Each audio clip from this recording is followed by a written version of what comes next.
हीर रांझा, ये लोक दास्तान आपने ज़रूर सुनी होगी, जिसे बहुत से शायरों ने लिखा और गुलकारों ने गाया। लेकिन क्या आप जानते हैं कि इसका इख्तिताम क्या हुआ? ये आज आपको इसी वीडियो में हम बताएंगे। लेकिन अगर आप चैनल पर नए हैं, सब्सक्राइब ज़रूर कर दें। महर चोचक के बाड़े में जन्म लेने वाली इश्किया कहानी, जो 3 दर्जन से ज़्यादा शायरों ने शेरी कालिब में ढालकर कहानी की थीम, प्लाट, वाक़ियात को मुख्तलिफ बनाकर लोगों के सामने पेश किया। लेकिन हीर रांझा के अंजाम पर वो मुत्तफिक नज़र नहीं आते। सब ने अलग अलग इख्तिताम किया है। लेकिन इसके अलावा वारिस शाह, जिनकी लिखी गई हीर को सबसे ज़्यादा शोहरत मिली, वो बताते हैं कि राजा अदली की कैद से रिहाई के बाद हीर रांझा को अपने गांव ले आई। चोचक ने खुश दिली से उसका खैर मकदम किया। सैदे खेड़े के नाई को, जो हीर को लेने आया था, खाली हाथ वापस भेज दिया और रांझे से कहा कि वो तख्त हजारे जाए, अपने भाइयों के साथ जंज लाकर हीर को अपने घर ले जाए। रांझा खुशी खुशी रवाना हुआ। दिन के तीसरे पहर चोचक की शरीका बिरादरी इकट्ठी हुई, जिन्होंने कहा कि बदनामी के इस कालक को मिटाने में ही आफियत है। चोचक भी समझ गया और हीर को जहर देकर हलाक कर डाला। अहमद राही की कहानी में कैदू ने धोखे से हीर को जहर दिया। हीर के मरने के बाद चोचक ने एक लागी के हाथ ये खबर रांझे को भेजी, जिसको सुनते ही उसने एक जोरदार चीख मारी और वहीं गिरकर दम तोड़ गया।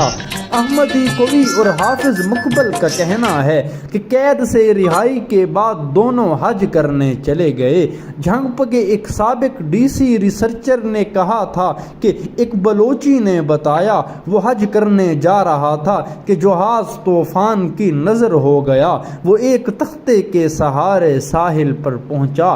काफ़ी देर चलने के बाद उसने एक झोंपड़ी देखी, जिसमें एक बुढ़ा और एक बुढ़ी बैठे थे, जिन्होंने बताया वो हीर और रांझा हैं। उनका कहना था कि गांव वालों से कहना अब तो हमारा कसूर माफ़ कर दें। टम्पल का कहना है कि ऐसी ही कहानी झंग के किसी मिरासी ने भी सुनाई, लेकिन ये किसी ने ना बताया कि वो कौन सी जगह थी जहां हीर और रांझा ने कुल्ली यानी झोंपड़ी बना रखी थी और वो झंग में कैसे दफन हो गए। अगर वारिस शाह के बताए हुए अंजाम को मान लिया जाए तो सवाल पैदा होता है कि रांझे को कब और किसने हीर के पहलू में दफन किया।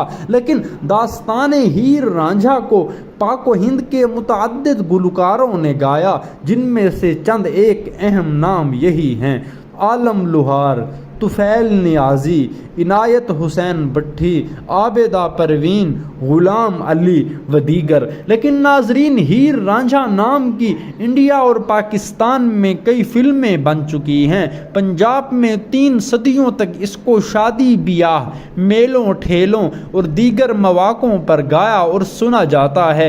आज भी पंजाब के देहातों में बुजुर्ग शख्सियात इस दास्तान से लुत्फ़ अंदोज़ होते हैं। लेकिन वारिस शाह की लिखी गई और फिर आलम लुहार, इनायत हुसैन भट्टी और दीगर गुलकारों की गाई गई हीर रांझा की दास्तान अमर हो चुकी है।